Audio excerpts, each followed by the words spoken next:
One of the most major components of emotional resilience is that of building the understanding that what happens in life isn't as important or significant as what happens next. And we live in a very materialistic, consumer driven culture that would very much convince us that we're entitled to a utopian life, that we should be happy all the time, and that we should be successful, and that our lives should be amazing. And unfortunately, then, when adversity comes along, as it inevitably does, we really struggle with it, and we very quickly move into this mindset of unfairness. And it really impacts on our capacity to move through the tougher times in life. And it's not so much that you go looking for adversity, it's just that you recognize that unfortunately, struggle is part of the human condition, and it's all about the way in which you respond to it. And part of that response is recognizing your true emotional experience. And this is a skill that not many of us have, unfortunately. We tend to assume, as I said, that the more positive emotions are where we should be all of the time. And when we experience resentment, or pain, or sorrow, or anger, or jealousy, we tend to assume that there's something inherently wrong with us and our lives. And consequently, we end up kicking ourselves when we're down, or we try to suppress our experience. And it's not that I'm suggesting you wallow in your emotions, but you need to just recognize them for what they are, as opposed to trying to race through them. I mean, our emotions are powerful messengers, and we need to be able to listen to them in order to take the direction that we are being guided to take in life. Because again, we have lost the capacity to listen to our inner wisdom, to our intuition, to our gut feelings, and to our heart mind.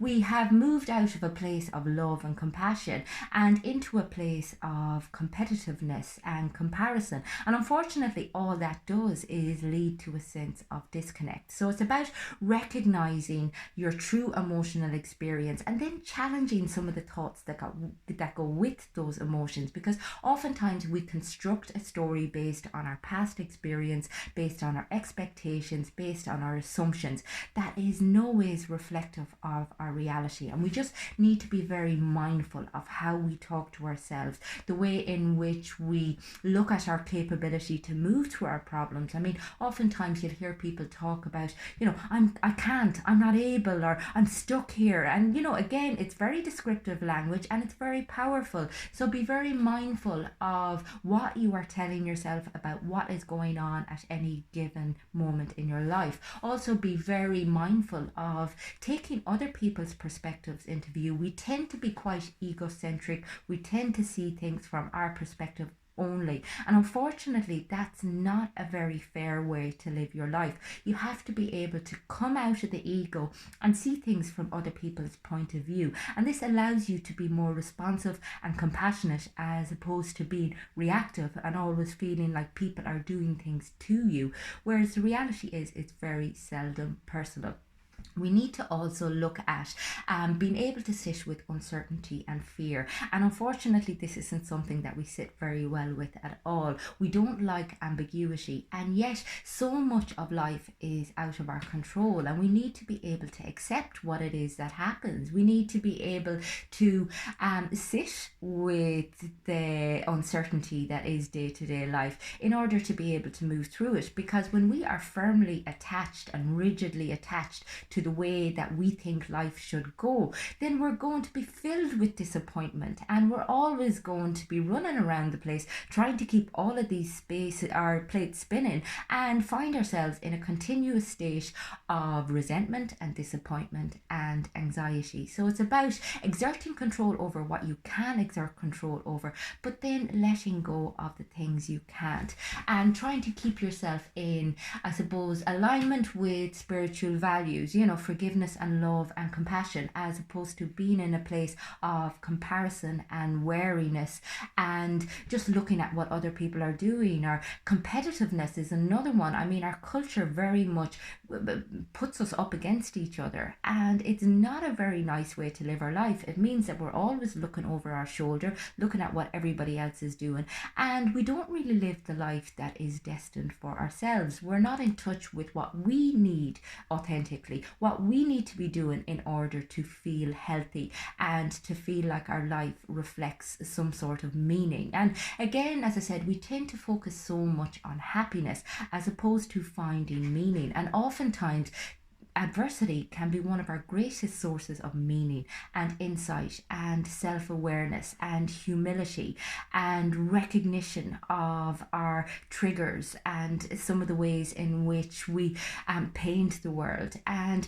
it can also allow us to move into a place of integrity and dignity if we just allow it to, if we just recognize that in our pain is a lot of knowledge and wisdom. And if we can sit with it and tolerate it and learn to work with it as opposed to resisting it, then we're more likely to come out the other side a more resilient and robust person, as opposed to wallowing in this place of, entitlement where this shouldn't be happening to me. I don't deserve this. Unfortunately, life doesn't discriminate. It just kind of does what it does. And the more you can roll with it, the more you can find acceptance for what your reality actually is, the more likely you are to feel a sense of equanimity and to be able to come through to a more joyful state quicker. And it's moving away from this tendency we have towards all or nothing thinking. We tend to assume that life is something that we need to solve, that we need to have the perfect solution to ourselves and to our lives, like as if we were some sort of maths equation. And we're not.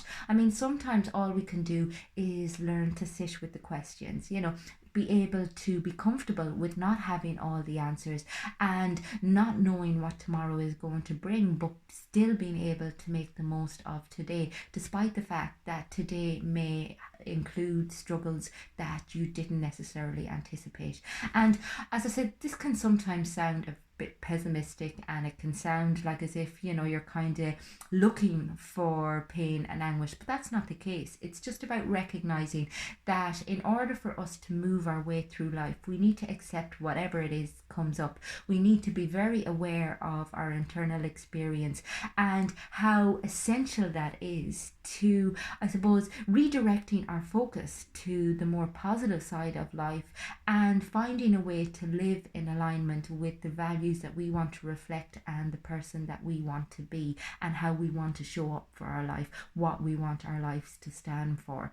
And it's just recognizing that bad things happen, but that doesn't mean that you need to be drowned or suffocated by them. You can come through them. It's just about developing the necessary skills. If you would like to develop greater emotional resilience, get in touch with me on the website at fundamentals.ie.